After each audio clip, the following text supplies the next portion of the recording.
Ramadan tiba, Ramadan tiba, Ramadan tiba. Marhaban ya Ramadan, marhaban ya Ramadan, marhaban ya Ramadan, marhaban ya Ramadan. Assalamualaikum warahmatullahi wabarakatuh. Ma'asyiral hadirin kaum muslimin rahimakumullah.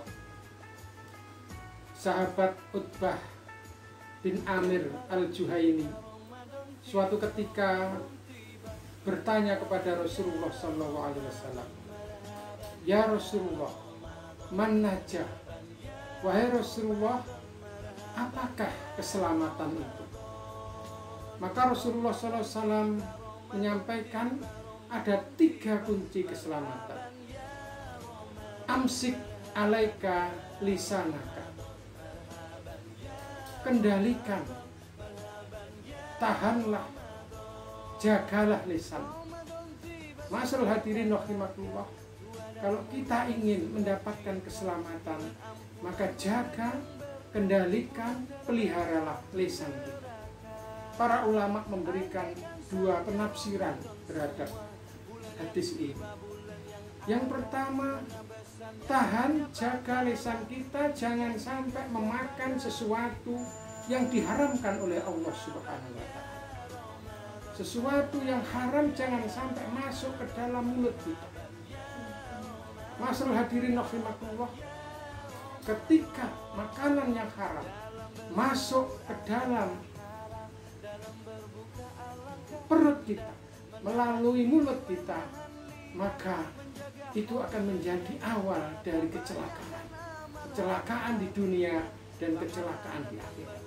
Akan menjadi malas untuk beribadah, gampang melakukan perbuatan dosa dan maksiat, kemudian sesuatu yang tumbuh dari yang haram diharamkan oleh Allah itu akan menjadi bagian dari api neraka.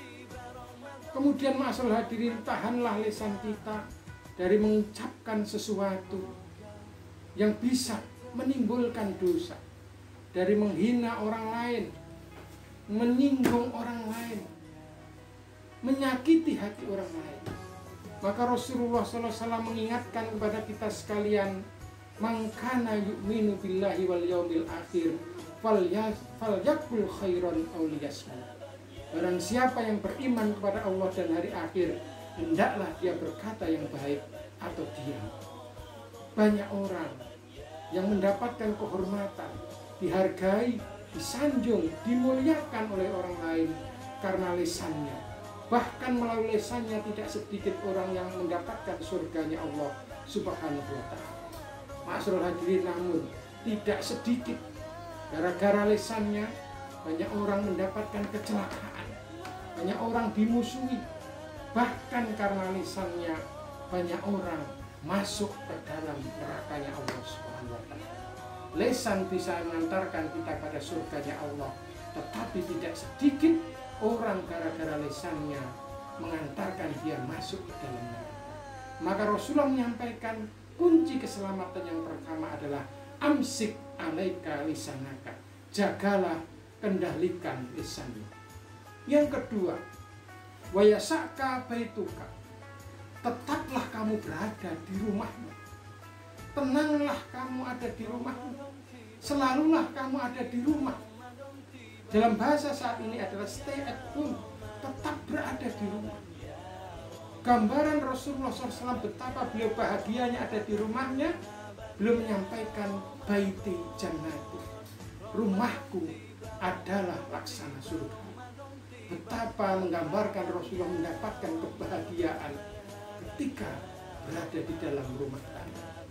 Ma'asyiral hadirin rahimakumullah, di dalam kehidupan sehari-hari, ketika anggota keluarga, ayah, ibu dan anak-anaknya mereka betah di rumah, di situ itu awal kebahagiaan.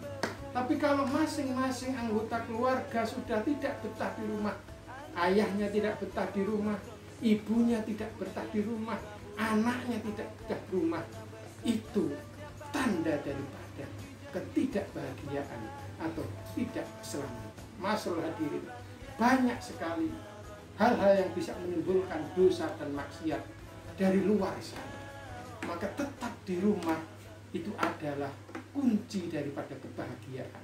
Alangkah bahagianya ketika dalam keluarga ayah, ibu, dan anak-anak bisa sholat berjamaah bersama, membaca Al-Quran bersama. Rumah menjadi terang, penuh cahaya bacaan Al-Quran dan sholat dari anggota keluarga. Lantunan bacaan Al-Quran senantiasa tersenandung di dalam rumah. Itu bagian daripada keselamatan dan kebahagiaan. Yang ketiga pesan Rasulullah, wa'abki ala khoti'atika, tangisilah dosa-dosa. Tidak sedikit orang, ma'asal hadirin rahimahullah, merasa dirinya selalu benar, selalu bersih, kemudian dia menunda-nunda untuk taubat, mohon ampun kepada Allah Subhanahu wa Ta'ala. Betapa Rasulullah SAW pribadi yang mulia, pribadi yang agung, tetapi beliau dalam satu hari, dalam sebuah riwayat 70, dalam riwayat lain 100 kali istighfar, mohon ampun kepada Allah Subhanahu wa Ta'ala. Jadi orang baik harus tetapi merasa diri paling baik, merasa diri paling benar, merasa diri paling bersih. Itulah diantara tanda-tanda kecelakaan. Tangisi dosa-dosamu, karena begitu banyak dosa yang kita kerjakan dari saat kita bangun tidur sampai tidur kembali. Begitu banyak dosa yang kita kerjakan. Mari kita banyak istighfar, mohon ampun kepada Allah Subhanahu wa Ta'ala. Allah sangat mencintai hambanya yang datang menghadap kepadanya dengan berlinang air mata, mohon ampun atas dosa-dosa yang dikerjakan. Innallaha yuhibbut tawwabina wa yuhibbul mutatahhirin. Allah suka, Allah senang, Allah cinta hambanya yang bertaubat dan mensucikan diri. Mari kita sambut Ramadan tahun ini dengan mensucikan diri kita, dengan senantiasa menjaga lisan kita, dengan tetap berada di rumah, sholat tarawih di rumah, tadarus di rumah, sahur di rumah beserta keluarga, kemudian memperbanyak istighfar, mohon ampun kepada Allah Subhanahu wa Ta'ala. Selamat menjalankan ibadah puasa Ramadan 1 Ramadan 1441 Hijriah. Semoga Allah menerima ibadah kita di bulan yang suci ini. Nasrun minallah wa fathun qarib. Wassalamualaikum warahmatullahi wabarakatuh.